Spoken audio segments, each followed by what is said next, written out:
Again, we have the 3 criteria and standards for approval of a variance. Based on those criteria and standards, staff's recommendation is to approve the request for a variance from the maximum building height for the proposed school and gymnasium building, subject to the approval of the accompanying conditional use permit with no conditions. And I'm available for questions. Linda, may I ask? Do you have, I beg your pardon? I do have a question. Yeah, go right ahead. Tell me about the roundabout as compared to a stop sign, or how did the roundabout end up? Why a roundabout, I guess, is my question. You know, that's an excellent question, and I'm not the public works expert or the engineer that made that determination, but there was several, and perhaps the applicant can address it further because he was in those discussions with the public works staff, I believe. But all I can tell you is that they fully support that over a stop or signalized intersection, and they feel that it will function efficiently and safely. It has been reviewed also by the highway district for transporting of large implement vehicles. So hopefully the applicant can address that maybe perhaps a little bit more. Thank you. I don't believe the word fad was used, though. Cool.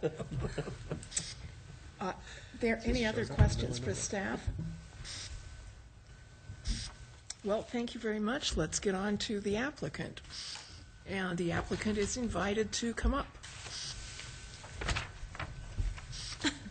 Usually we have one at a time, but if you'd like to have a team, that's all right. Please state your names and addresses. Larry Stevenson, 888 Panorama I beg your Drive. pardon? I'm Larry Stevenson, Superintendent Larry. School, 888 Panorama Drive. Scott Becker, Hodge & Associates, 405 South Washington. Rudy Olson, 617 Pinecone Road, with Design West Architects.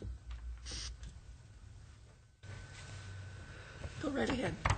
The Logos School is very thankful and grateful for the time that it's had in Moscow City the past 35 years. And we're excited at the opportunity of having a facility that can house our students. We're currently at 400 students. About 7 years ago, we started looking at property, mainly because the board decided to go to 2 sections for each grade because we were growing, we were full. So we started with 2 kindergarten sections, realizing that on the little over 2 acres that we're on and the skating rink that we purchased at that time, 25 years ago from today, we were running out of space.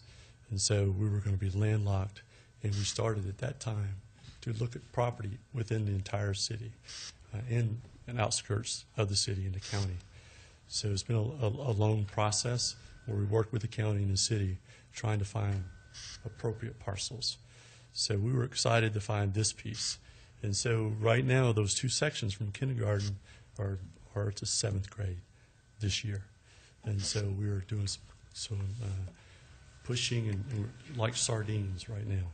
So we were thankful for this piece of property that it came available to us, and we were able to purchase it with cash. And we secured Hodge & Associates and Design West Architects. We went through a vetting process on both of those situations. We chose Design West first as local, and second, they've designed over 300 schools in a greater Northwest area. So they have a great background of designing schools. And working with the city and with the roundabout, the first thing that's a primary focus for us is safety of our students and the citizens of Moscow. And so we openly invited the city and the county and the State Department of Transportation and anyone else that they thought that could give us advice how best that we can put our school on this property and to create any accident from ever occurring. Right now, we think we've overdone that a little bit with a turning lane. Potentially would be a dead-end street to a gravel road. But thinking long-term with D and F Street, particularly when D Street comes through, as our property owner to the right of us, to the south of us, when he develops that property and that street comes through, I see the traffic going down D Street by McDonald Elementary School, that being a relief for that congestion there. And so we went ahead and put that left-hand turning lane at that point. Yeah, and I'd like to just touch on a few of the, how we came about with the design that we did so far. Excuse me for a second, Madam Chair. Yes. It seems for purposes of the audio recording, they should probably state their names before they speak. I asked for that. This is Scott Becker. Okay. Yeah, Scott Becker, Hodge and Associates, 405 South Washington. So we looked at the layout and how to keep everything flowing the best. I'd like to just touch on the roundabout question that Mr. Monson had.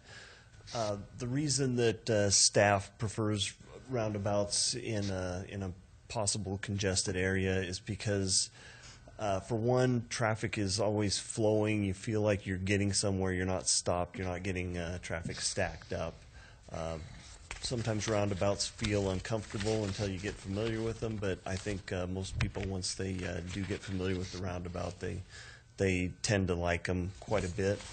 You eliminate the possibility for T-bone type accidents too.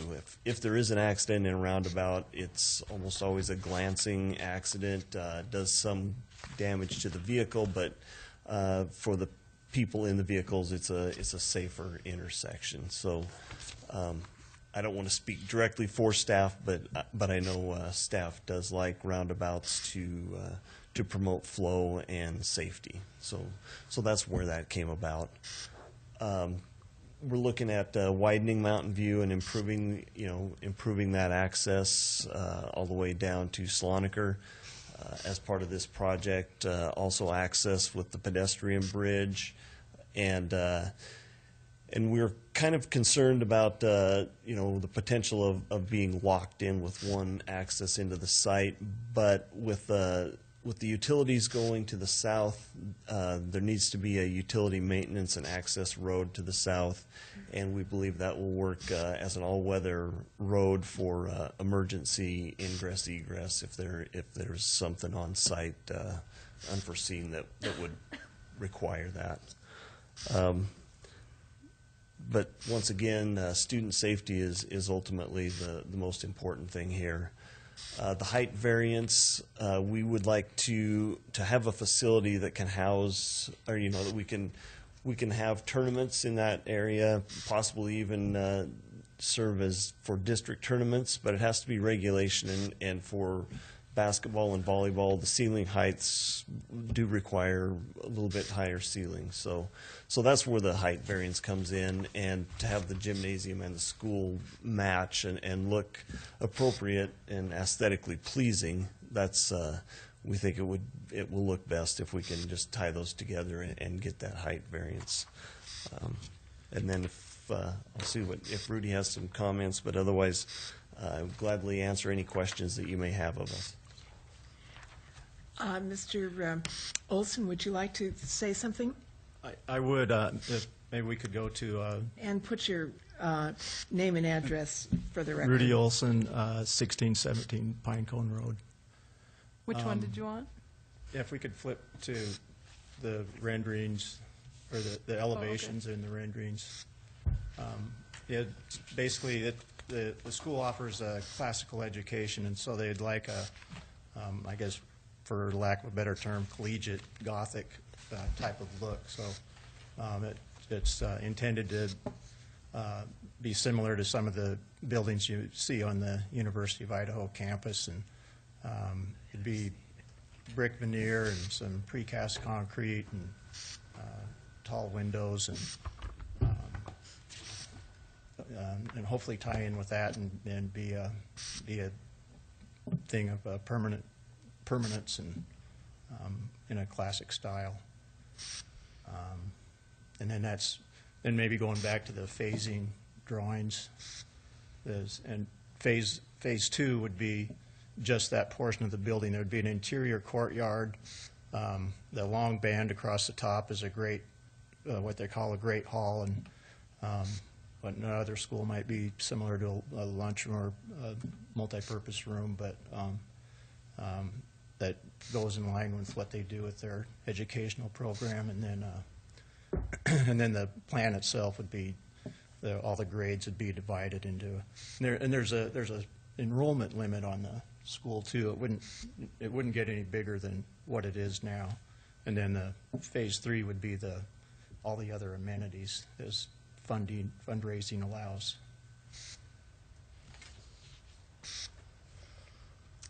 Mr. Stevenson, would you like to wrap it up? Yes, I would, please. Thank you. Larry Stevenson, 88 Panorama Drive.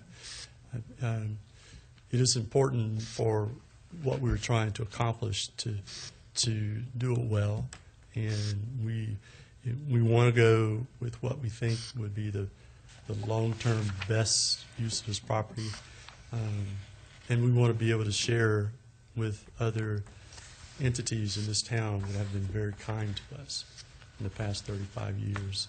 The city and letting us use a great deal of their facilities for our outdoor programs. We don't have a field. If you've ever been to the campus at all, it's all concrete and gravel. There isn't a field for our kids now. It's been that way for 25 years. And the city's been very generous to us. The University of Idaho has been very generous to us. And the City of Moscow School District has been very generous to us. So this facility we want to share with our track. Hopefully we can do some combination of hosting some state track events. The gymnasium, we want it to be large. We do want to host some district tournaments and some state tournaments here. We want to have some capacities to be able to do that with coinciding with Moscow. Currently, our facilities aren't up to par to what a state committee would approve or a district committee would approve. And so our current facility is lacking in that.